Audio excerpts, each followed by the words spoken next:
2023년 11월 3일 오늘 금요일입니다. 함께 나눌 하나님 말씀은 욥기 1장 1절부터 12절까지 말씀입니다. 욥기 1장 1절부터 12절까지 말씀 우리 함께 읽도록 하겠습니다.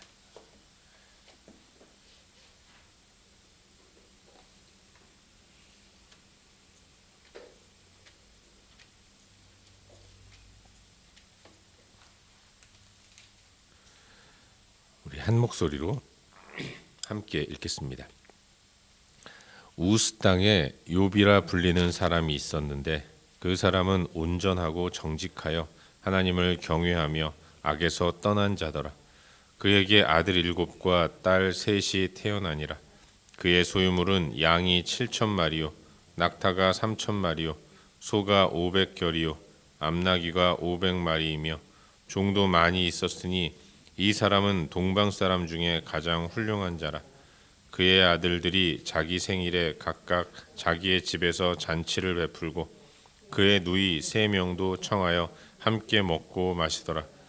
그들이 차례대로 잔치를 끝내면 욥이 그들을 불러다가 성결하게 하되 아침에 일어나서 그들의 명수대로 번제를 드렸으니 이는 욥이 말하기를 혹시 내 아들들이 죄를 범하여 마음으로 하나님을 욕되게 하였을까 함이라.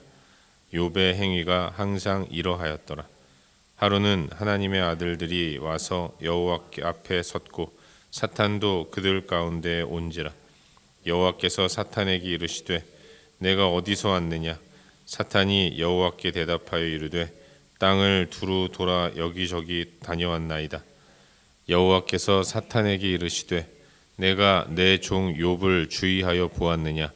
그와 같이 온전하고 정직하여 하나님을 경외하며 악에서 떠난 자는 세상에 없느니라. 사탄이 여호와께 대답하여 이르되 욥이 어찌 까닭없이 하나님을 경외하리이까. 주께서 그와 그의 집과 그의 모든 소유물을 울타리로 두르심 때문이 아니니이까.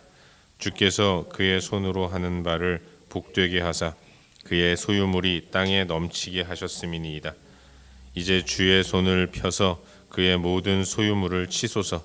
그리하시면 틀림없이 주를 향하여 욕하지 않겠나이까. 여호와께서 사탄에게 이르시되 내가 그의 소유물을 다 내 손에 맡기노라. 다만 그의 몸에는 내 손을 대지 말지니라. 사탄이 곧 여호와 앞에서 물러가니라. 아멘.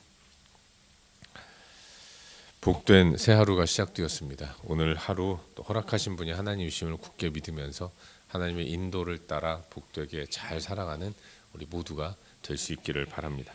11월을 시작하면서 우린 오바댜서 말씀을 함께 묵상했죠. 오바댜는 짧은 성경이기 때문에 우리 어제와 그제 이틀 동안만 묵상을 했고 이제 오늘부터는 욥기 말씀을 함께 나누려고 합니다. 욥기 묵상은 12월 중순까지 크리스마스 시즌이 오기 전까지 함께 묵상하게 될 거예요.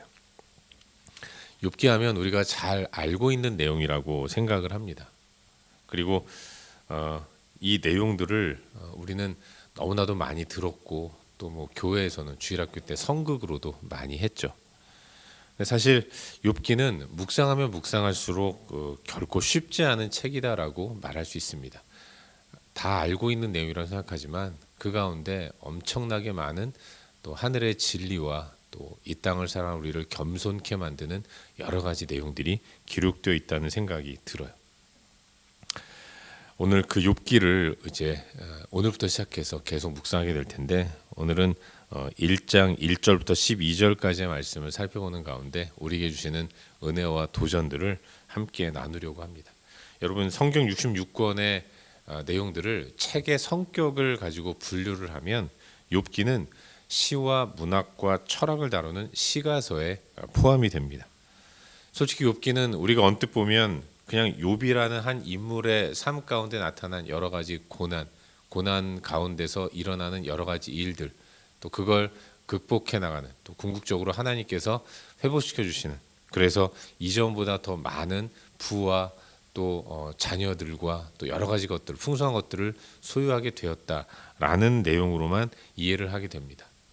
그래서 욥기에 대해서 이게 왜 시가서인가, 왜 시와 노래와 문학과 철학이 담겨 있는 책이라고 말하는가 하고 의문을 갖기가 쉬운데, 하지만 욥기에는 우리 인간이 맞닥뜨리는 현실적인 문제에 대한 깊은 성찰을 도전하고 있는 그런 측면에서 철학적이고 사색적인 내용이라고 말할 수 있는 겁니다.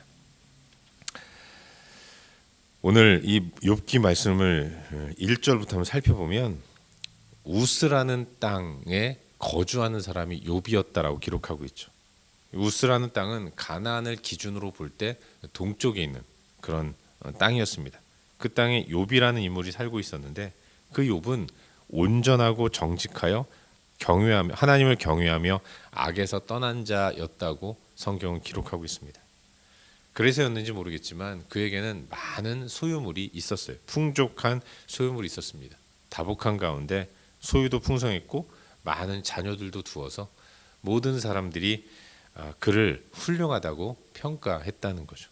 그에 대한 평가를 한번 읽어보기로 하는데 1절부터 3절까지 말씀을 우리 함께 읽도록 하겠습니다. 1절부터 3절입니다. 읽겠습니다. 우스 땅에 욥이라 불리는 사람이 있었는데 그 사람은 온전하고 정직하여 하나님을 경외하며 악에서 떠난 자더라. 그에게 아들 7과 딸 3이 태어나니라. 그의 소유물은 양이 7,000마리요 낙타가 3,000마리요 소가 500결이요 암나귀가 500마리이며 종도 많이 있었으니 이 사람은 동방 사람 중에 가장 훌륭한 자라. 아멘. 여러분 함께 읽은 이 말씀 보면 욥이라는 사람에 대한 평가가 기록되어 있는 것을 볼 수 있습니다. 1절에 나타난 욥에 대한 평가는 성경적 평가, 하나님께서 욥을 어떻게 평가하시는가를 기록한 것이라고 볼 수 있는데 2절과 3절에 대한 평가는 세상 사람들이 욥에 대해서 평가하는 모습이에요. 하나님과 인간의 그 욥에 대한 평가는 결과적으로는 같습니다. 하나님은 욥을 가리켜서 경건한 자라고 말씀하십니다. 하나님이 표현하시는 경건한 자라는 것은 하나님이 하실 수 있는 인간에 대한 최고의 칭찬이라고 말할 수 있어요. 그는 온전하고 정직해서 하나님을 경외하고 악에서 떠난 삶을 사는 사람이었고 하나님은 그런 그를 가리켜서 경건한 자라고 말씀하셨습니다. 그런데 세상 사람들도 욥에 대해서는 동방 사람 중에 가장 훌륭한 자라고 평가했다는 겁니다. 그 이유는 그가 자녀가 많았고 소유물도 많았고 부리는 종도 많았고 그의 소유의 풍성함 때문에 사람들은 그를 가리켜서 훌륭한 사람이다라고 이야기를 하고 있는 겁니다. 하나님은 경건하기 때문에 칭찬하지만 인간은 많은 소유를 가졌기 때문에 그를 훌륭한 자다라고 평가한다는 거죠. 이렇듯 어떤 한 사람이나 또 어떤 것에 대해서 하나님에 대한 평가와 하나님의 평가와 인간의 평가가 이렇듯 다르다라는 것을 우리는 깨닫게 되는 것이죠. 사랑하는 여러분, 우리가 그렇습니다. 우리 인간은 항상 소유에 집착을 해요.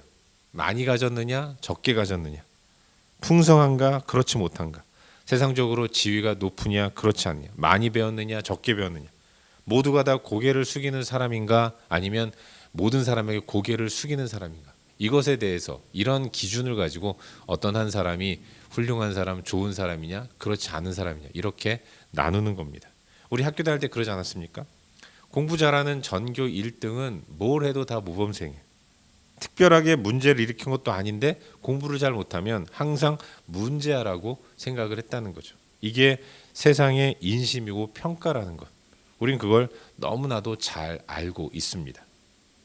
세상의 인심이 그러다 보니까 우린 늘 과장됨을 사람들 앞에 보이려고 하는 거죠.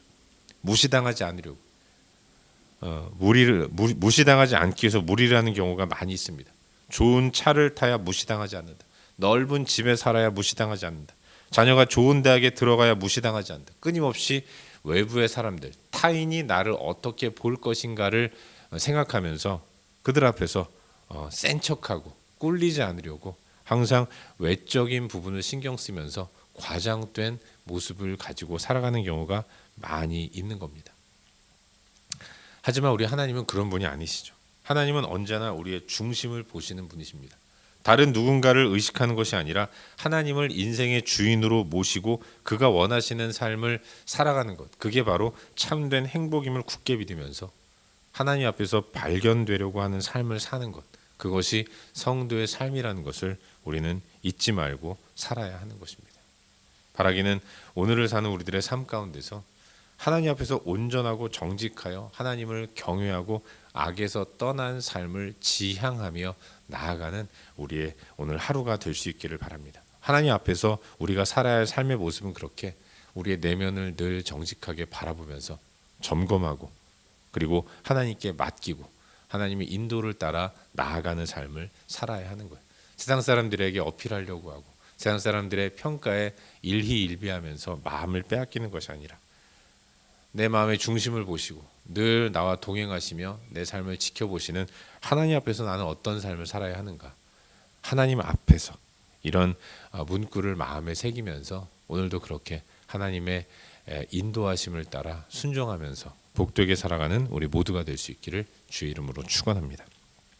한 가지만 더 묵상하기를 바라는데 오늘 본문 가운데서 우리 다 같이 9절 말씀을 함께 읽도록 하겠습니다.